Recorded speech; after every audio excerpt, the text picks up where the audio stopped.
Yeah, we are good to go. Thanks. So good afternoon, everyone, and welcome to today's session.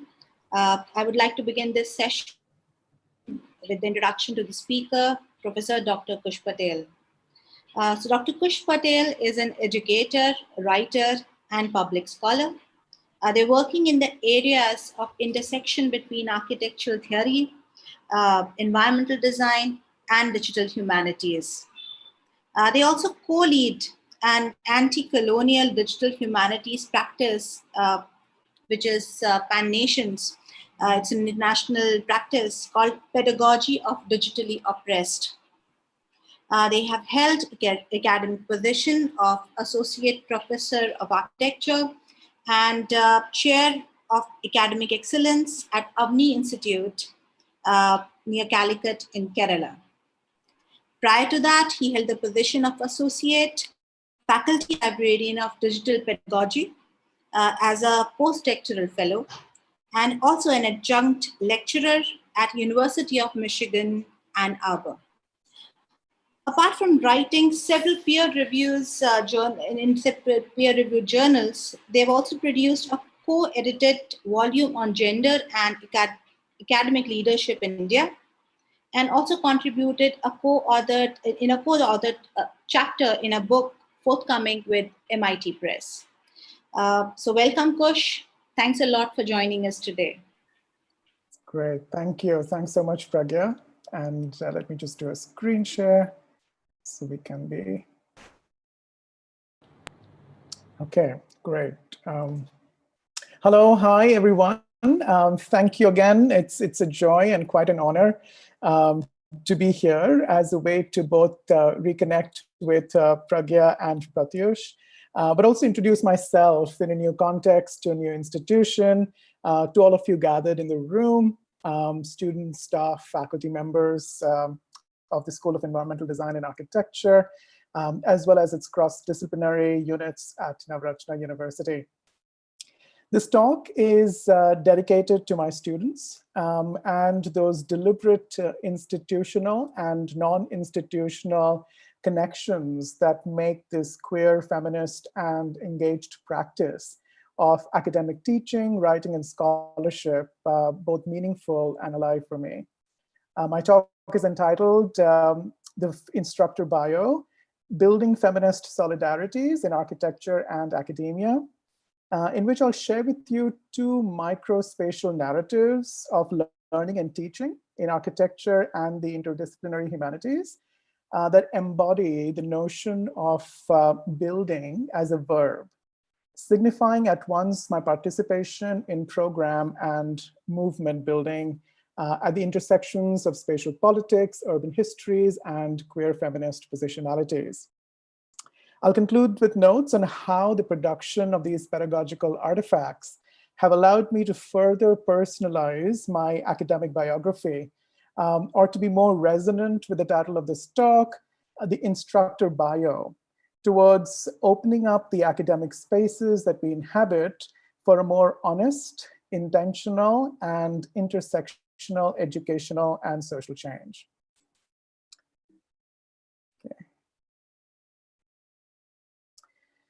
Around the middle of winter 2018 semester at the University of Michigan, I asked my students to respond to the question, what makes a community garden radical? The assignment was part of my semester-long undergraduate seminar in interdisciplinary humanities at the College of Literature, Science, and the Arts, entitled The Plot Beneath the Garden.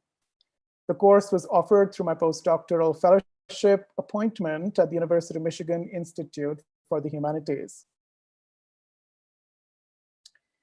Etymologically, the noun radical comes from the Latin word radix, meaning root, something core and fundamental, but also deep and transformative, pertaining to growth and change. In this course, the students and I partnered with Jerry Hebron and members of the Oakland Avenue Urban Farm, which is a 6-acre land in Detroit's North End district, to study their participatory processes of land stewardship, food production, and community development in everyday theory and urban history. We engaged with our partners' stories, distinct in race, class, and gender, and placed them in conversation with relevant theoretical and historical scholarship on place, politics, and justice. The farm itself is a program of the North End CDC that was founded in 1999 by Bertha L. Carter, who, as Natasha Tolman, then program coordinator of the Oakland Avenue Urban Farm, explained, and I quote, had a vision of care for the North End community, which began by providing food to individuals who were food insecure in that area out of the trunk of her car. That vision morphed into a nonprofit organization that provided programs in youth development, economic development, community development capacities, merging with art, architecture, and culture at the intersection of providing sustainability in the North End community, end quote. Using feminist frameworks and methodologies, students and I grappled with disparities in power and privilege, not just between genders, but also between non-academic and academic groups. Our goal throughout the course was to understand inequalities built into engaged practices, to navigate institutional and community biographies, and to learn with forms of knowledge drawn from and connected to everyday life. Students were enrolled in this course from a range of disciplines: American culture, art and design, women's studies, program in the environment, as well as the natural sciences. These were undergraduate first-generation students, non-traditional students, students from Detroit, students from Metro Detroit who had never visited Detroit, and those from outside of Michigan. Most students were juniors and seniors, but there were also upper-level freshmen demonstrating a shared desire to build community as a class, to build an equitable ground for knowledge production, and to build trust with each other and with their off-campus partners.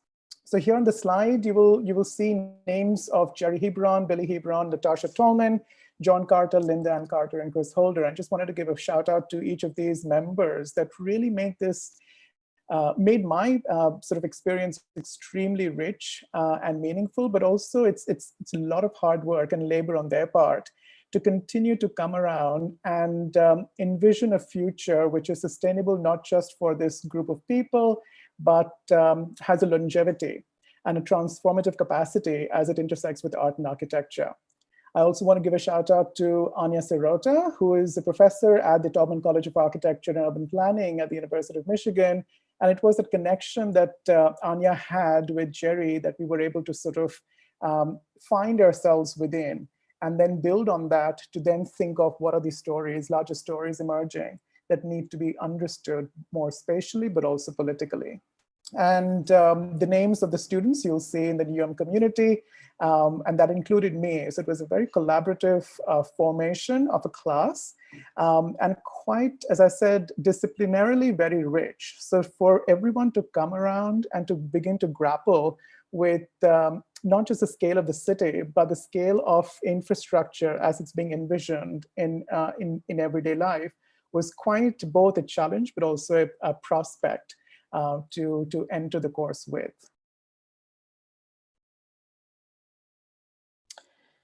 So following the writings of feminist urbanist Dolores Hayden in The Power of Place and on the politics of urban design, students and I discussed how our partners imagine the city for themselves and their communities, and the extent to which they're building an infrastructure to support those visions. By interconnecting lived insights and academic scholarship, students went past the rhetoric of community gardening as a harmonious imperative and examined how this practice might be social, but also deeply political, historical, and complex. At its core, the plot beneath the gardens served as a space for reflection for students and an opportunity to critically engage the Smithsonian Institution's community of gardens, educational and digital archive. To sustain trust, as I mentioned, we built upon the existing relationship between Oakland Avenue Urban Farm and Akoaki, which is a Detroit-based architectural practice funded by architect and University of Michigan professor Anya Sirota and her partner Jean-Louis Farhet. Now, one of the things that was quite unique about this course was that it was in the winter semester, and there is no actual farming that happens in the winter, but that's also the time when they sort of regroup and reflect and sort of draw out the proposals and plans for the upcoming spring, summer months. So this course was also designed deliberately to serve as a space of reflection, to really then think of storytelling as it informs the work of students when they're grappling with reality on the ground and connecting them with texts and histories that they're learning through scholarship, but also to slow down that process and use the time of 16 weeks to build connections with the community. And this is a sample of the kind of website and storytelling that we did through our website, which was shared with the community partners as a way to sort of make it mutually beneficial.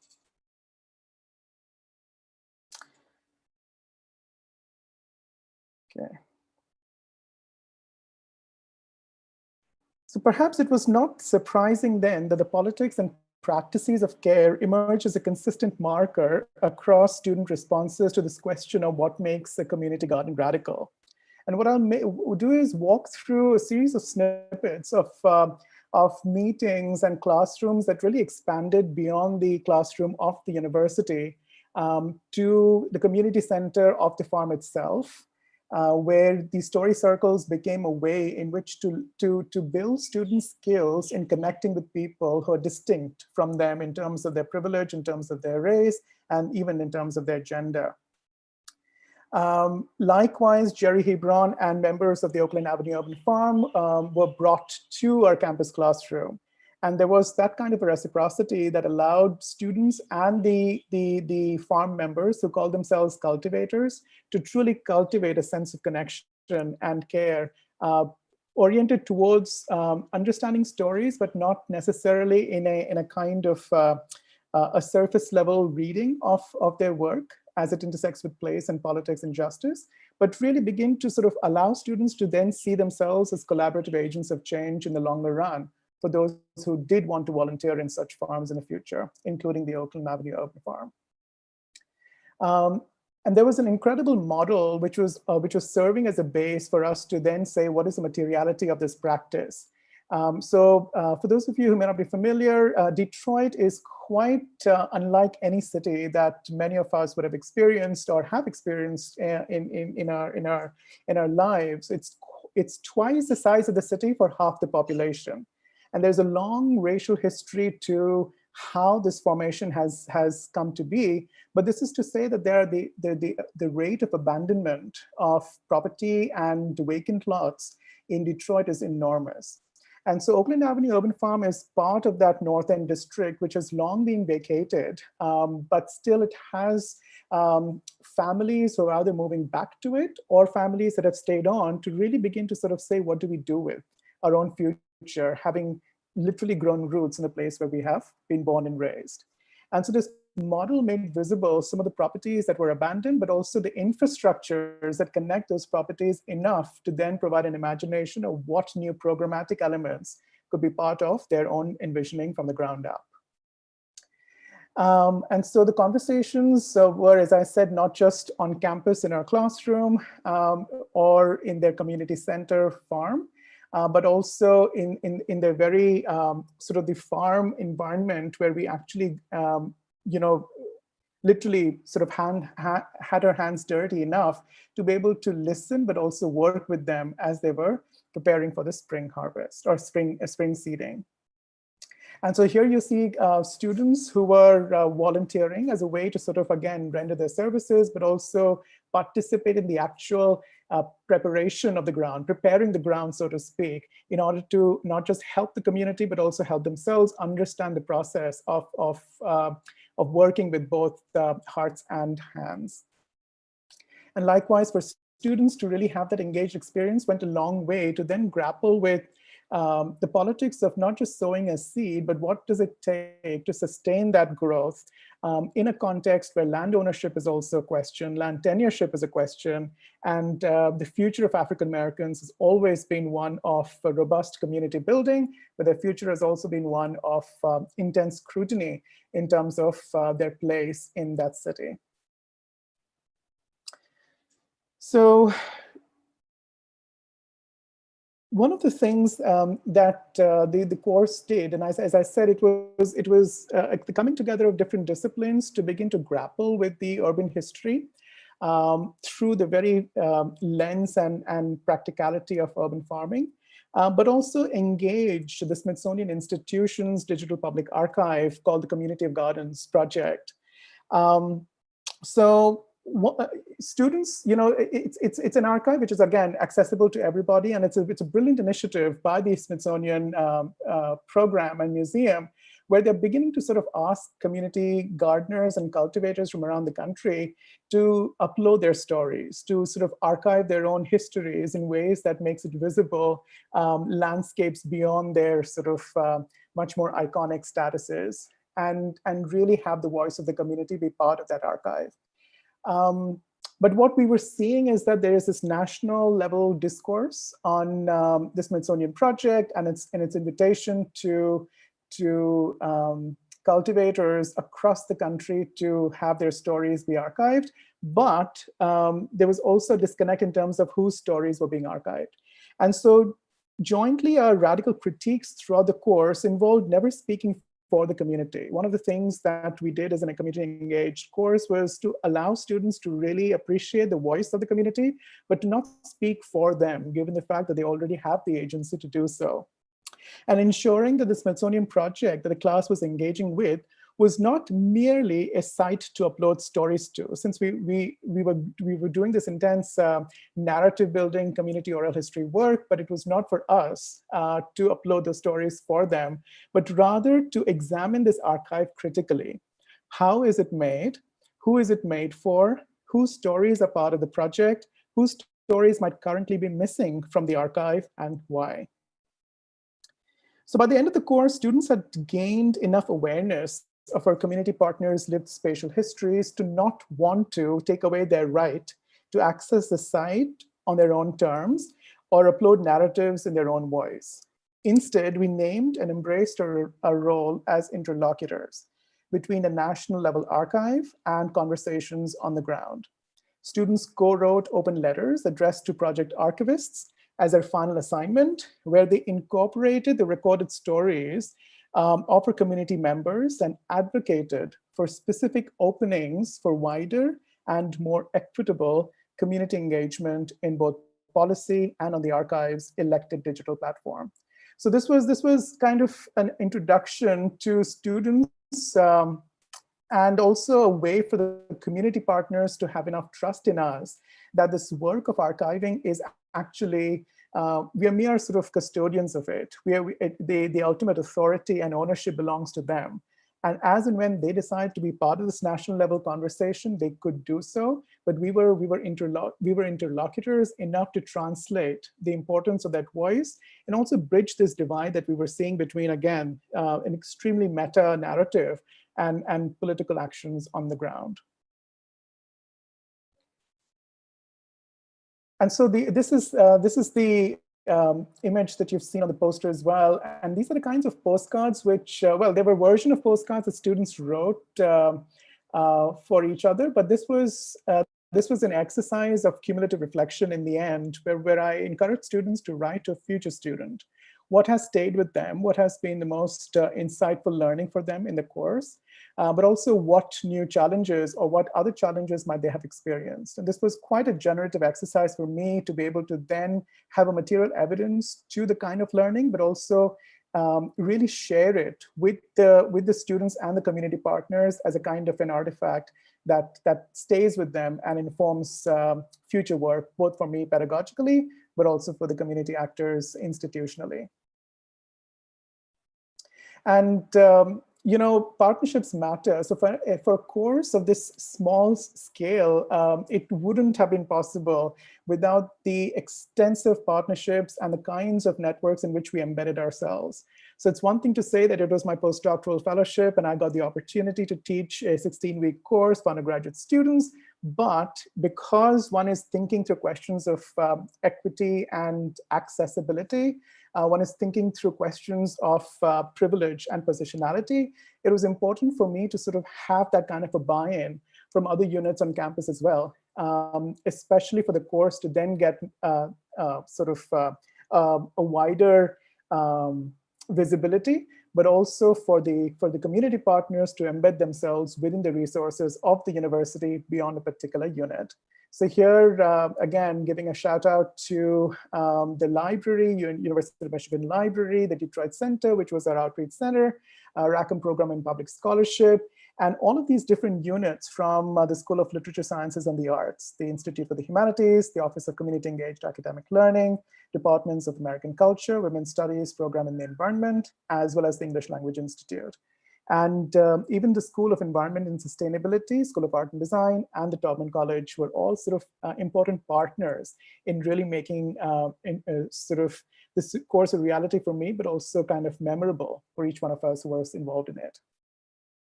And so that's the sort of the, the parting slide at the end of the winter semester when the snow was thawing. And some of the students we were still kind of at the farm helping out. But that's Jerry on the steps with a few of my students. And it was a way to sort of say that we will be in community always, even to this day, that connection endures.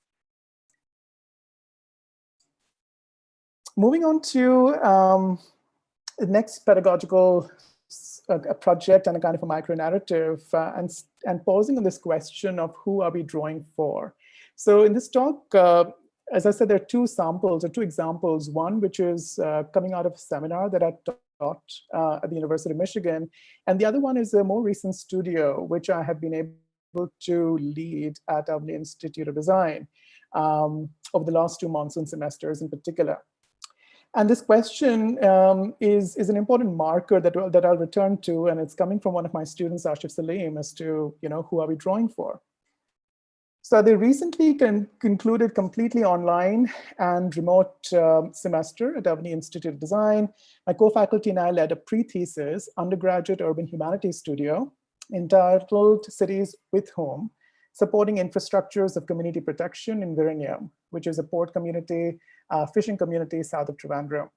The studio was positioned as an archive, building upon the intellectual and community framework of its inaugural work from the monsoon 2019 semester, engaging the infrastructures of equity, access, economy, waste, and climate change in Virinium's fishing villages at a scale of palpability, orienting ourselves explicitly around questions of community protection and grappling simultaneously with the realities of settler colonialism and indigeneity, even as we work both remotely and online throughout this raging pandemic.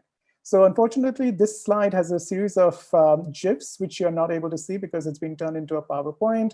But it was this is the most recent concluded semester in studio where it was built from the work that started in monsoon 2019, but then sort of took on a much more deeper meaning for the students of batch 2016 to really grapple with the realities of a place that they would have not physically visited.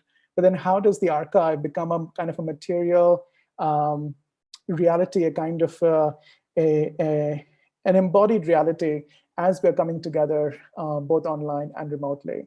So just to provide a kind of a description of the slide itself, on the topmost, in the topmost ribbon, you will see 3 images. One, which is where the syllabus itself became a text that was co-owned with the students with their annotations. We had students who presented their drawings using concept board, and that was a kind of a scribble pad for through and through work.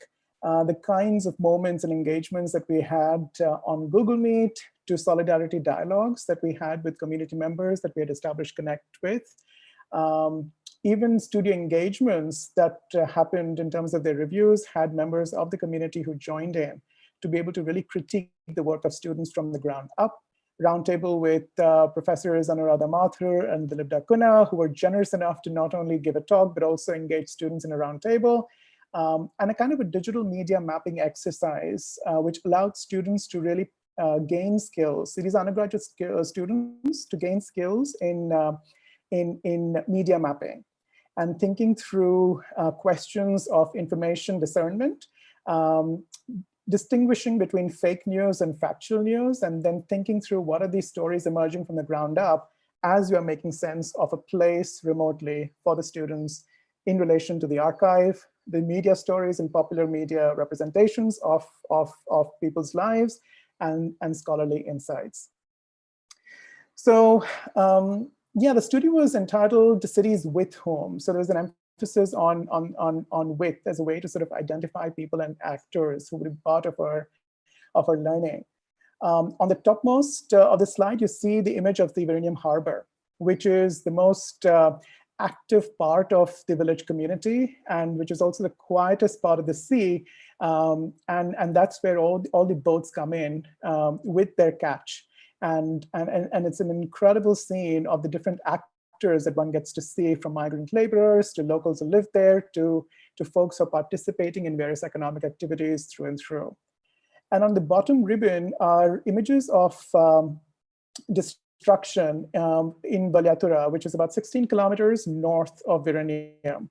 And this is a much more recent phenomenon, 2017, 2018, where the coastal edge has started eroding thanks to climate change at large, but also there have been reports and studies on ways in which the large-scale transshipment project that's coming up south of Verenium is actually adding to the intensification of land formations and their deformations along the coast. So there's a very real edge which is being eroded. Homes are destroyed, not so much in Verenium villages itself, but Balyatura is a kind of a very visible contrast to the kind of future that might one see in this context. And so this was, again, a way for us to sort of say that how do we move away from a more formal and morphological approach to urban design and towards a social and political pedagogy?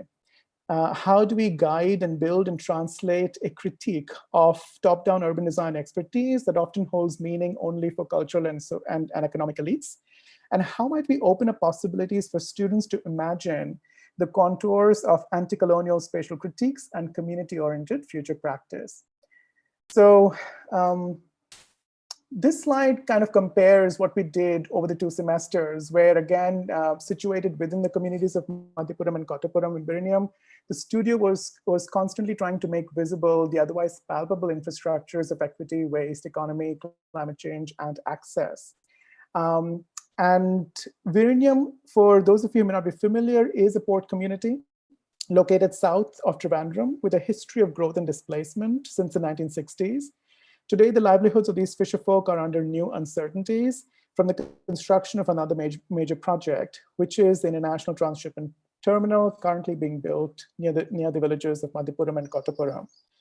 The studio was defined in terms of infrastructure as a concept and lived experience that embodies the everyday spaces of inhabitation as either colonized in or excluded from a given place. This form of structuring, in Dolores Hayden's words, assumes, and I quote, that every inhabitant is an active participant in the making of the city, not just one hero designer. It is rooted in an aesthetic of nurturing and connection, and by extension, contestation. So it was this aesthetic of nurturing, connection, and contestation that was at the heart of the studio for 2 semesters in a row.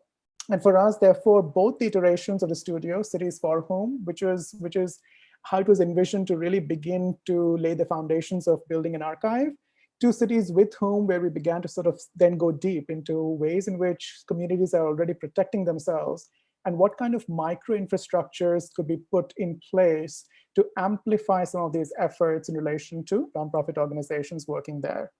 And so both of these iterations were an honest struggle for me and my colleagues to draw attention to the spatial relationships and risks involving Verenium's fisherfolk, storytellers, and scholars, to each of their lived infrastructural connections to land and water, to understand how these infrastructures touch the people in both visible and invisible ways. So that's the sort of the aerial image of the transshipment project, which is coming up to the south of the 2 villages of Madhyapuram and Kottapuram. So the proximity is definitely of concern, but again, because of the scale of the project, the effects are far and wide. And one could see it both north of Verenium, but also through the deposition of new sand formation and land formation towards the south.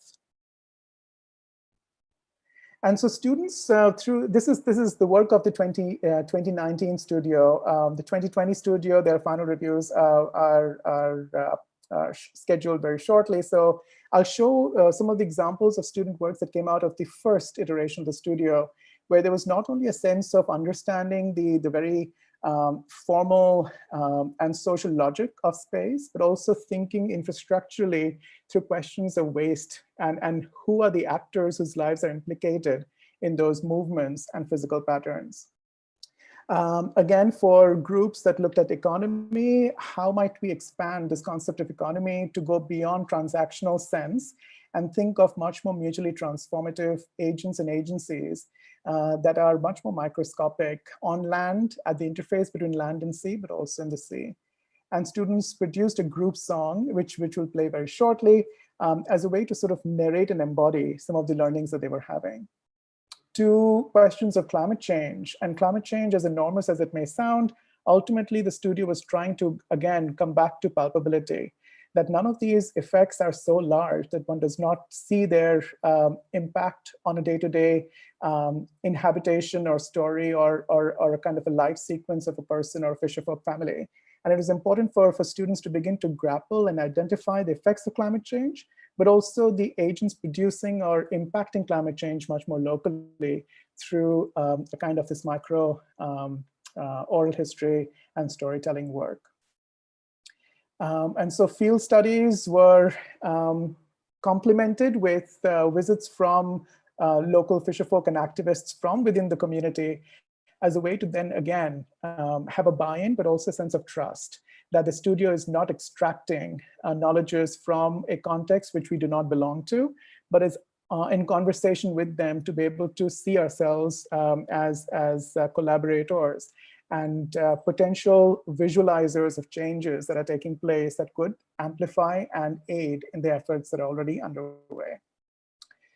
Some of the first discussions that took place in the studio on the left, but also we were able to invite Loknath, which is a brilliant urban storytelling, critical narrative building studio in Ahmedabad, run by Vinay Mahajan and Charul Bharwar.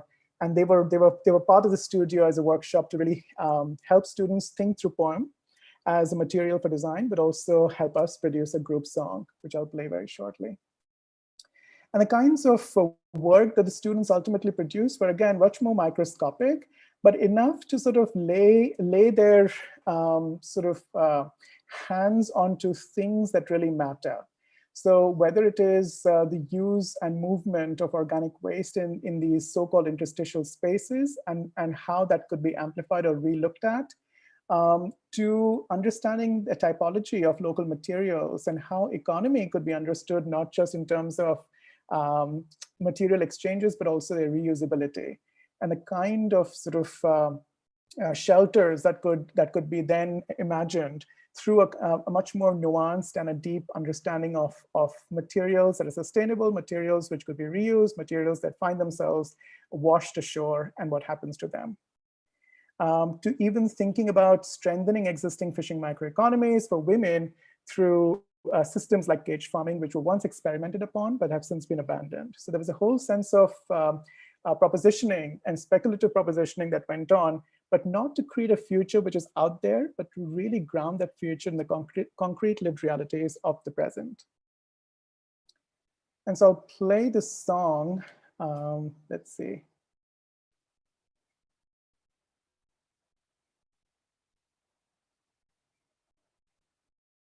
And before I play it, if I could just get a yes, if you can see the screen. It's changed a browser, so could anybody just? Yeah, we can see the screen, Kush. Group of students sitting together. Great. I haven't put the sound on yet, but I'll just translate what the song is. The song is in Malayalam, and it's called "My Little Golden Boat," and it goes like this. And this translation is by one of my students, Neeti Mary Regi, and it's as follows. My little golden boat, in search of an unknown shore, in search of meaning of life that Mother Ocean has gifted us. The life in solidarity we celebrate, the bond we adorn ourselves in pride. We yonder miles and miles in the direction the stars take us, my little golden boat in search of an unknown shore. So there we go.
And just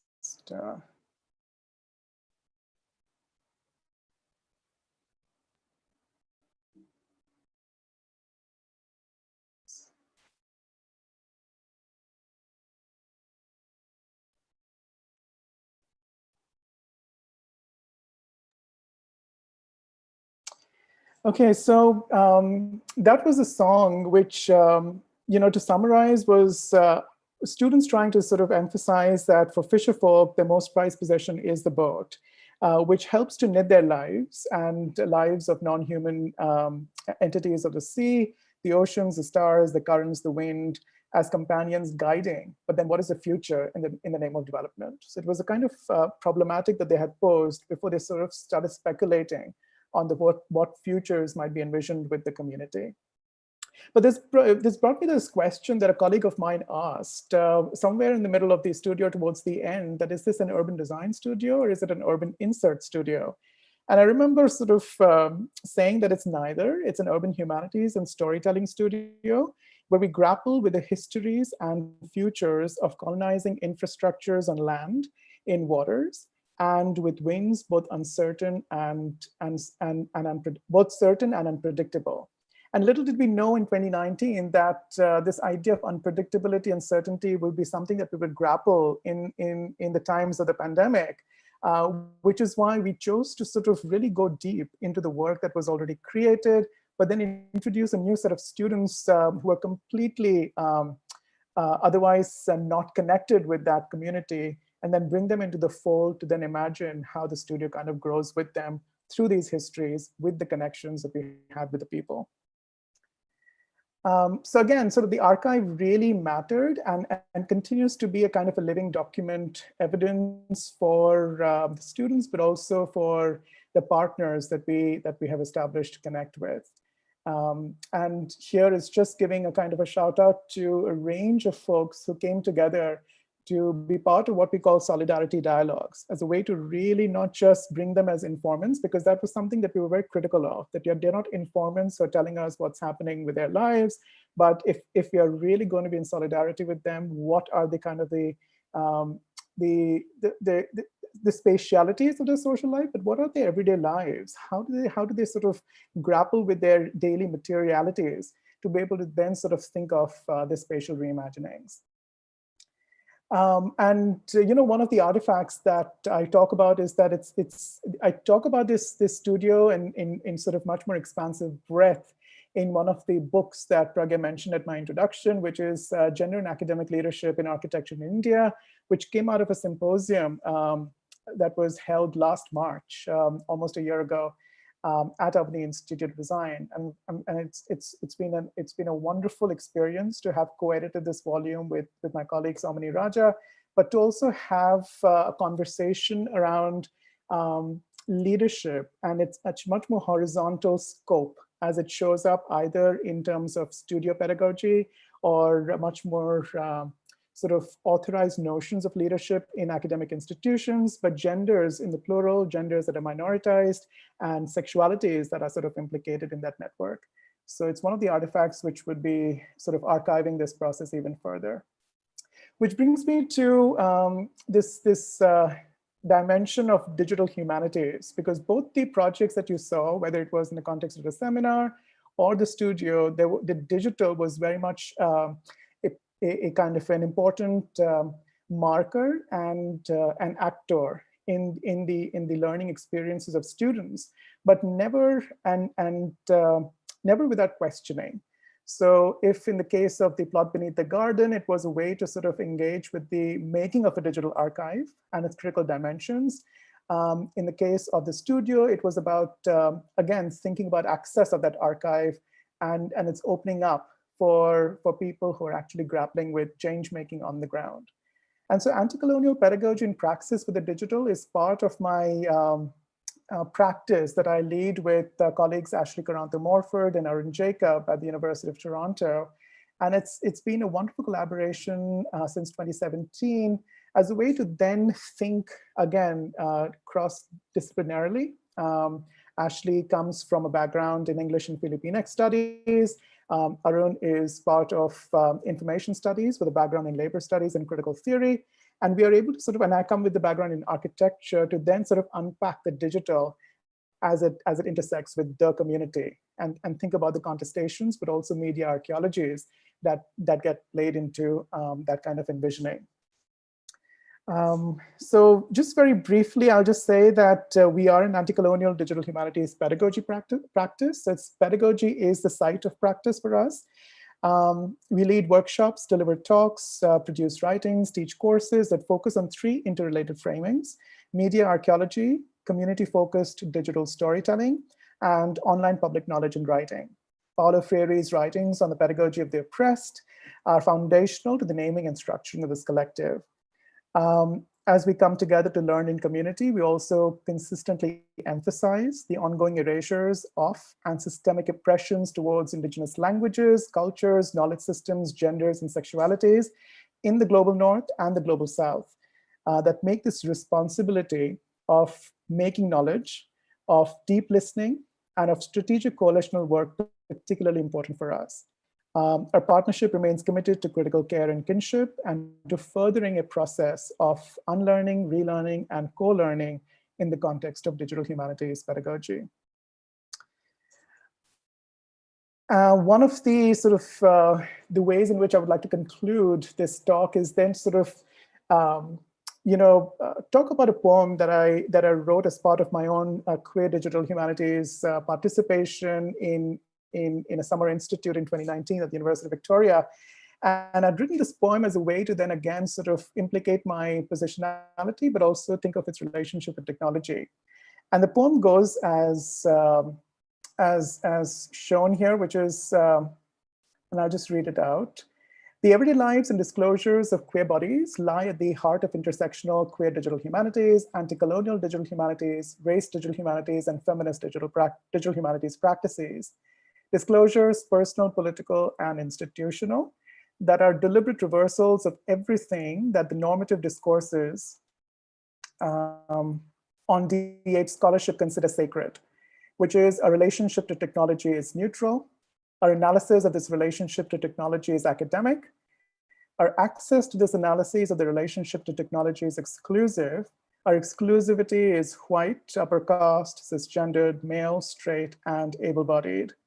Beyond the normativity of these academic discourses and academic spaces, how might we sustain connections, amplify disclosures, bring together bodies to create bolder possibilities of co-liberation, of care, of joy, of being and becoming against academic patriarchy? So that's where I will sort of end, and I'll pause here with the words of Adrian Rich, which I have pinned to my Twitter profile as well, and it stayed with me. This poem is from the 1970s, but I'll read it out. My heart is moved by all I cannot save. So much has been destroyed. I have to cast my lot with those who age after age, perversely, with no extraordinary power, reconstitute the world. Thank you.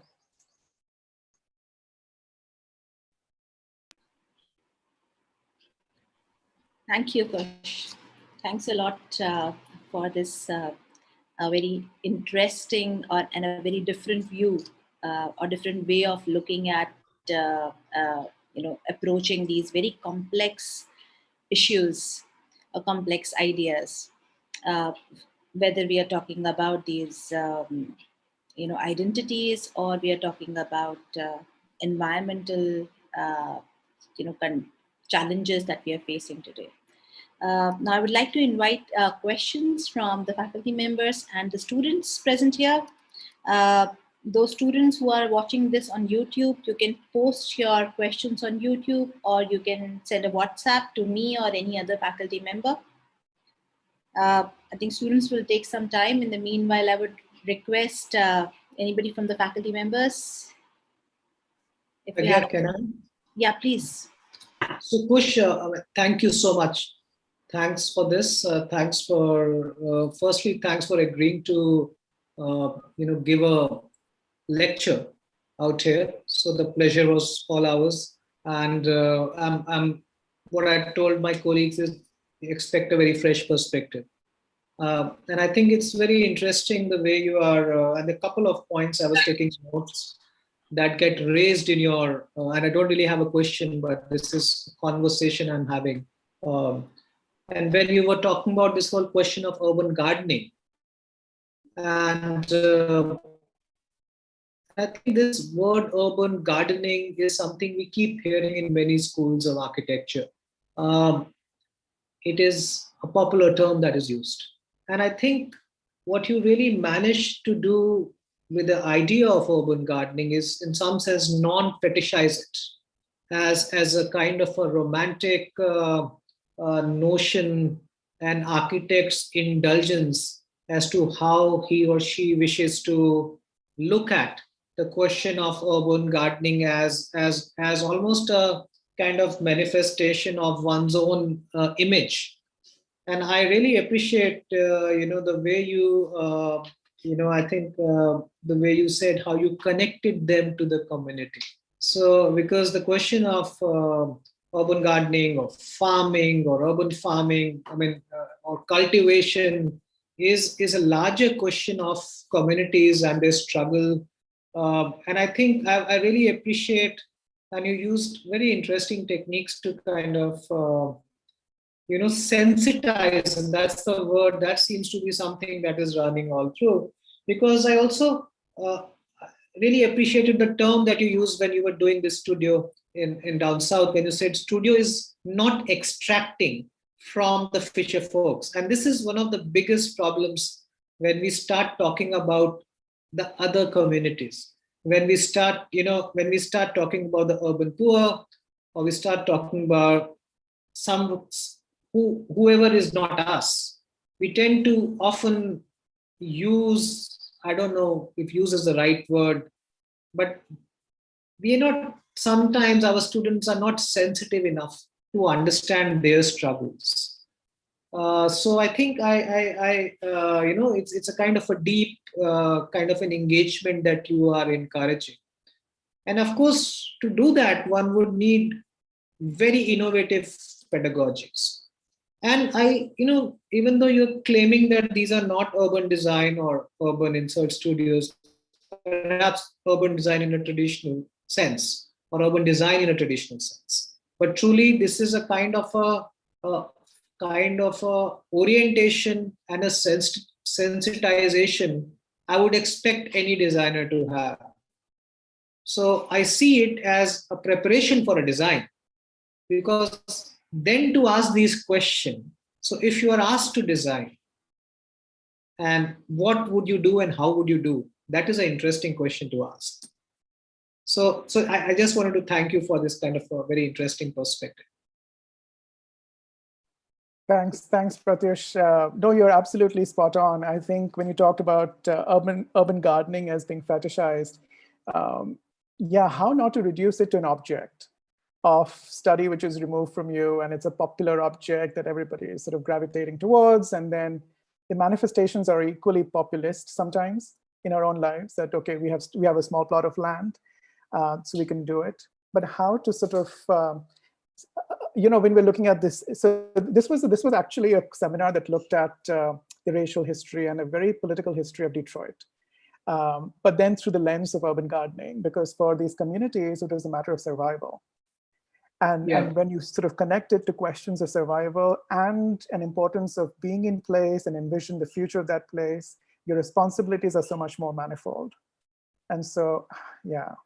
Yeah, and I think as an extension of this, we often use this word, especially when it comes to when you have studios in this part of the world, the tendency to self-orientalize.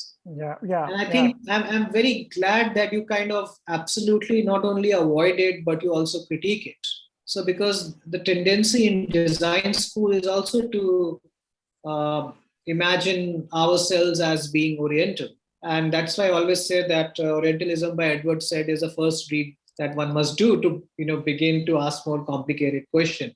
But I think it's a similar kind of a problem that one finds in many design schools and art schools, and Yeah, and I'll just quickly sort of think with the second sort of thought that you shared with me about the studio. No, it's thank you for sort of recognizing that it's kind of the preparatory work for design. So the first version of the studio in Monsoon 2019 had 2/3 of the studio time really spent into creating this archive.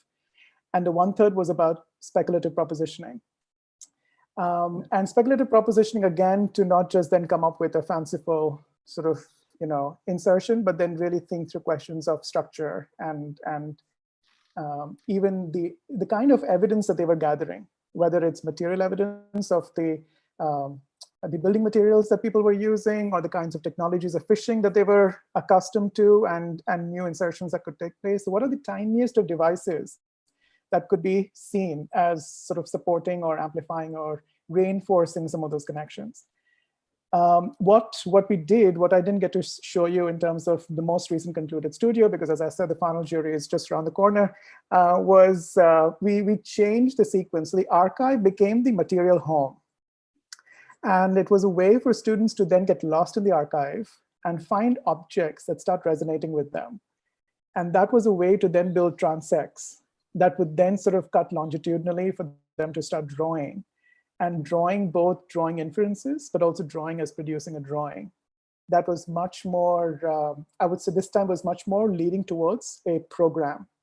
So an intersectional program. So every student had to, so even if they started in the waste group, thinking about infrastructures of waste, they had to intersect with two other infrastructures to develop a program that would allow for new possibilities, also identify stakeholders. And that was a prep towards thesis, because thesis, they would need to do that.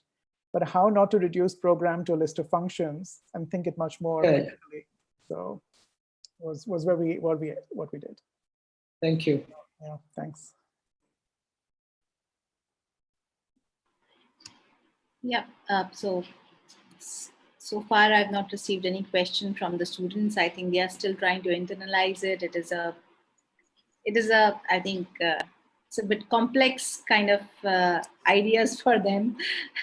But I think it's great because right now, I think there are many thesis students also who are watching this, and I think it will also help them in looking at their processes or thinking processes better. So in the faculty members, if there is any question, would anybody else like to ask any question here? I would just like to congratulate Kush. Kush, it was a wonderful presentation. I especially loved the song that you played, that the students, I think, played. I think it had a lot of meaning, very profound.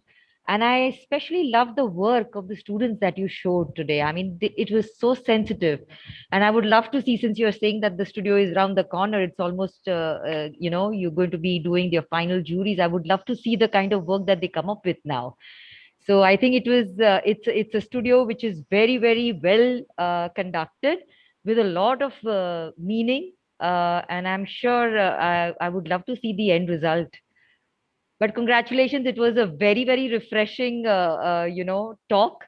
uh, we normally have people coming from the architectural background talking about things, and this was pretty refreshing. So thank you so much for giving us this opportunity. Thank you. Thanks, Shalini. Thanks for those words. Yeah, hope to share some of the student works in the future. Sure. And Pragya, if students are really grappling with a question, maybe something that they did not understand. So let's talk about what did they not understand. I'm happy to talk about that as well. Yeah. Okay, so in relation to that, I would like you to clarify something for the students. So how would you connect narration with design? Because I think these are all design students, and they look at, they try and connect everything with the ideas of design. And I think you have taken a tool of narration. Perhaps they might be able to understand it better through this. That's a great question. It almost makes me think that it was my PhD question. But no, I mean, one of the ways to think about design is etymologically, it's coming from the French word dessin, right? Which is both a drawing and a strategy. So we think of design in terms of drawing often, but we rarely think of design as a kind of a strategy.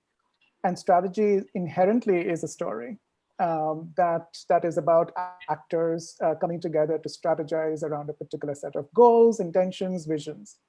So that's to sort of think about design. Another way would go back to what Henri Lefebvre famously said, right? There is politics of space, because space is political. And if social life is both inscribed in how space is kind of configured, then it becomes important for students to begin to sort of think of narrative as really a spatial narrative. The very act of inhabiting space is about sort of inhabiting it in not just clock time, but lived time. And what does that do to our environments? How do we make those adjustments on a day-to-day basis at the level of a dwelling, to the sort of the connections that we make much more broadly? So narrative is for as long as I think lives, both human and non-human, are sort of part of it. It needs to be unpacked. That's the thing about narrative, that it needs to be carefully sort of unpacked and seen through specific lenses. So that student strategies, again, going back to design, are much more intentional, and they don't flatten out some of these core concerns that they have identified for themselves. And this could probably speak to some of the thesis students as well. It's very interesting, actually, because as I understand, simplify it, is that through narratives you can look at design as or understand a context in a non-linear way, or only in a singular way. It is easier to deal with it in the multiplicity of the ideas. So very interesting. Thank you. So I would like to ask any of the faculty member if you have any question here. Pragya, I want to congratulate him. I think it was really I think I agree with Shalini also. It was very refreshing to hear someone looking at urban areas at a very different perspective. And I think I did like the way where you're trying to have a more inclusive process, thinking process, and you're indulging your students into critical thinking. And I think that's where the whole process fails, because most of the time the people, the end users, are never taken on board. And how important it is to have a designers, not a designer's perspective, but the user perspective is so critical in the whole process. And you start right from there. And your community garden, and even this project with the students where you started, where you took the community on board. And I completely agree that the narration is an important part, because you're dealing with community, and I feel urban design is about community. Whatever you do is going to affect the community at large.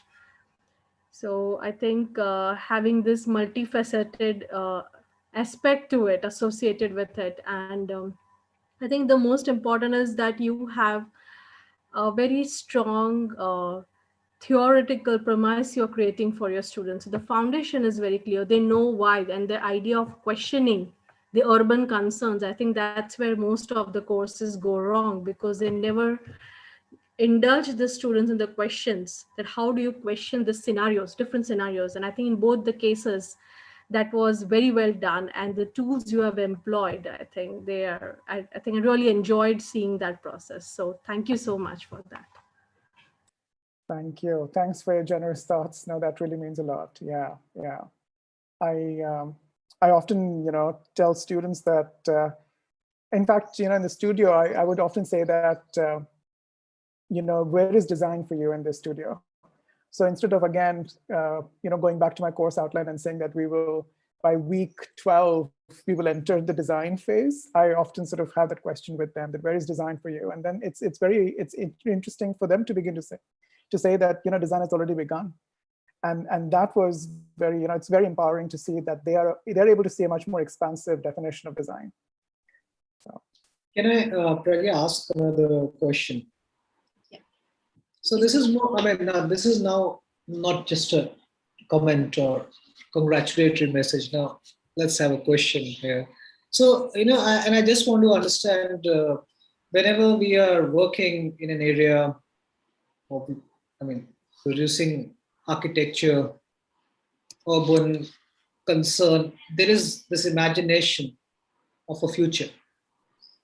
Some people have an object-oriented imagination of a future, an artifactual imagination. Some people have, you really don't know the form, but you have a structure in mind of, because we're all, end of the day, when we even look at the past, we are speculating a future. What I notice in your work, whereas you do emphasize the concerns or methodologies, it's a very methodologically driven kind of a, pedagogically speaking, it's method centric, in order to create a kind of a sensitivity. But what is your take on the future?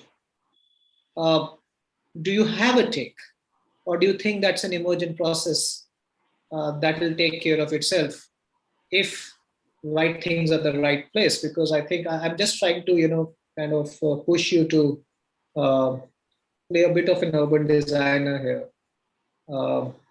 because that's something that maybe it will come after the final juries of the students, but I'm also looking for that. I won't use the word design, but an imagination for the new.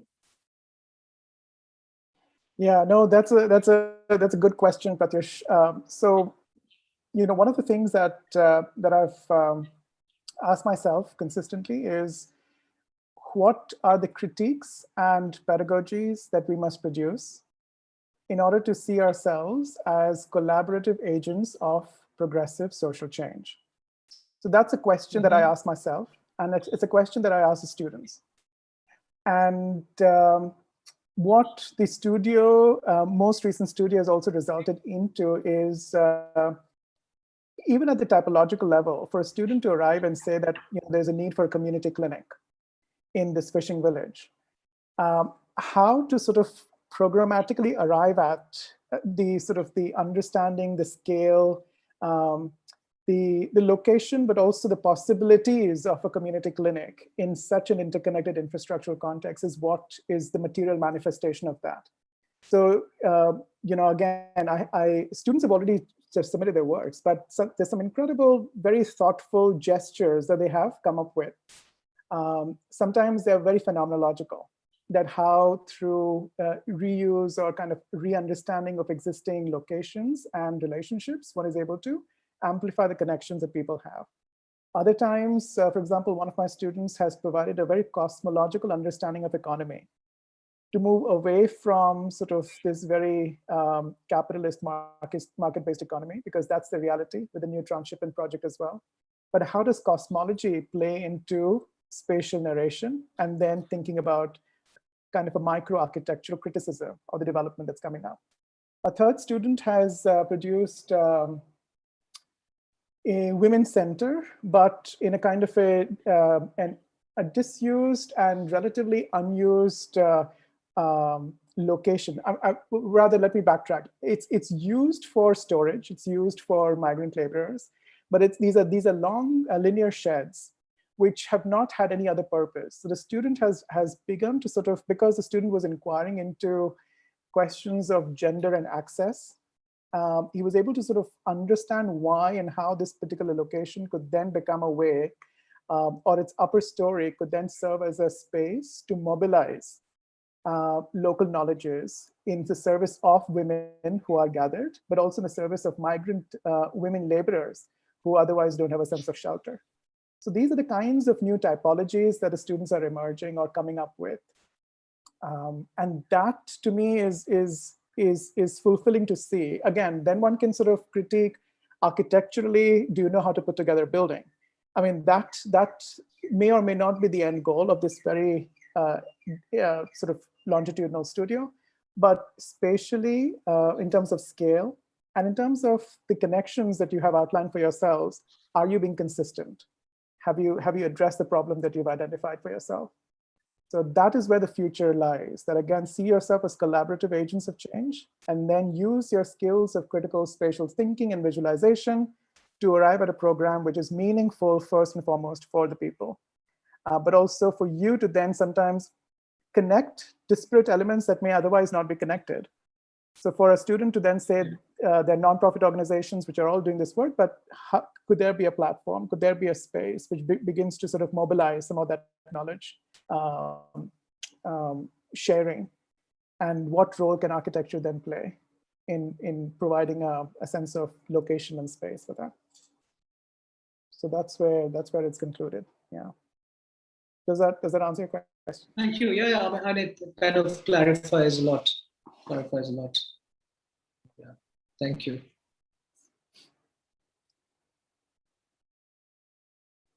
Are there any more questions? I think we are good to go.